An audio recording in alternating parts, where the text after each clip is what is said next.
तारा ध्यान माहूं मुझने तारी निकट पाऊं,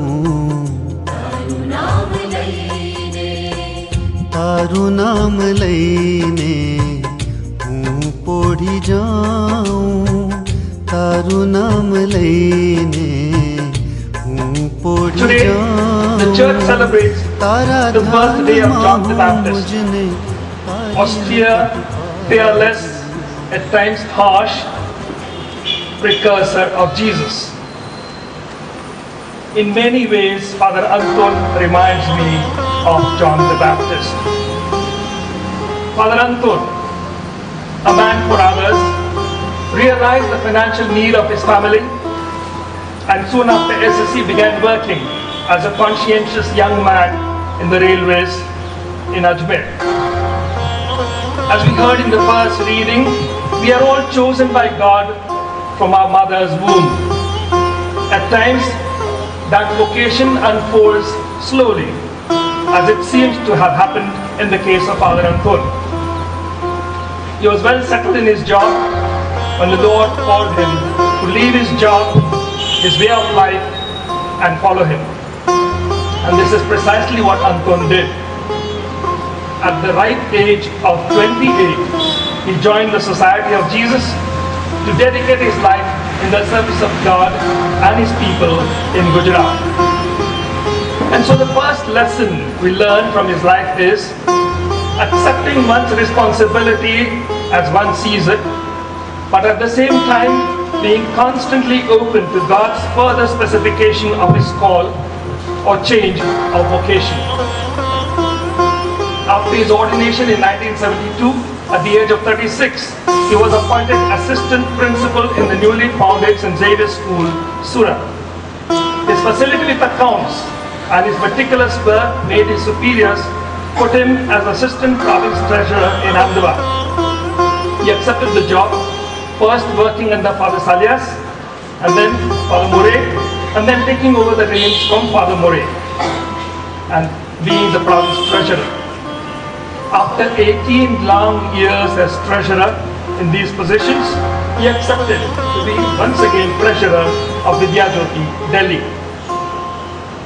Here is a person who leaves his job to serve the Lord, and all he is asked to do is work very similar to the work that he was doing before joining. I'm sure this would have raised a lot of questions in his mind. On the one hand, there is the will of the superiors, and on the other, there is the deep desire to undertake pastoral ministry. He is a man who accepts the assigned work as God's will, does not insist on change, but at the same time takes up pastoral work in his free time. Come evening, Anton would be seen cycling to visit families. Being concerned about families, he dedicated his spare time in marriage encounter. So he began with English-speaking couples, later extended his ministry to Gujarati-speaking couples as well.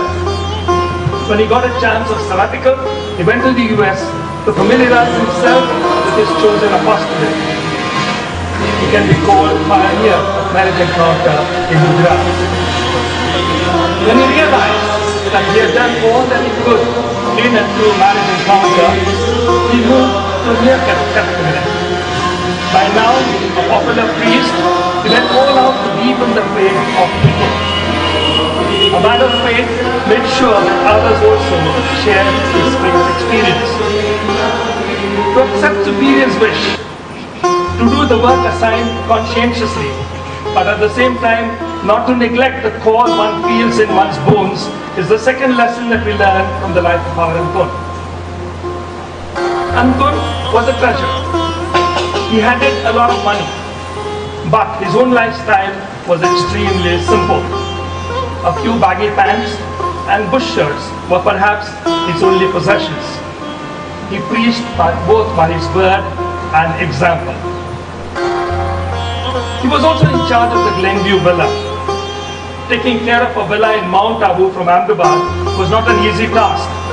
But Anton would go periodically to Mount Abu, often in the company of Brother Martin Arakistain, to undertake maintenance work there take inventory of things and make sure that the villa was kept ready for those who wished to go there. Not many were aware of these various works that Anton undertook. He seems to have put into practice what Baptist said, namely, he must increase, I must decrease. Selfless, quiet service is the third lesson we learn from his life. Where did he get the inspiration, the stamina to undertake all these works? Those who stayed in Premal Jyoti with him will remember Anton with his breviary in the afternoon hours in the corridors of Premal Jyoti. Mornings in the office with accounts, afternoons with the Lord in prayer, and evenings with the people of God was a routine that Anton accepted for his life. Hard work in the service of God is the fourth lesson of his life. But he was not a hardened, austere man. He enjoyed a good meal and light conversation. Presence at any night recreation in Premal Jyoti would show how Anton enjoyed and made sure others enjoyed these recreations. Spending time with the community is the fifth lesson of his life. Finally, at the age of 60, he was appointed assistant parish priest at Loyola Hall. For 5 years, he did the unassuming work of an assistant. A man of God, strict with himself, expected others to be strict with themselves. He was pained when he perceived laxity and, like the Baptist, lashed out against it. And in spite of those rare outbursts, on the whole, he remained a quiet, calm priest. And that is why people could make fun of him about his outburst. In 2008, at the age of 72, his body could not support his undying spirit, and he had to be shifted to the infirmary at Jivan Darshan. It was sad to see this zealous priest confined to the infirmary, unable to recognize or communicate with people. Enclosed in his own world, he would at times start on a journey, always a replay of one of his apostolic journeys.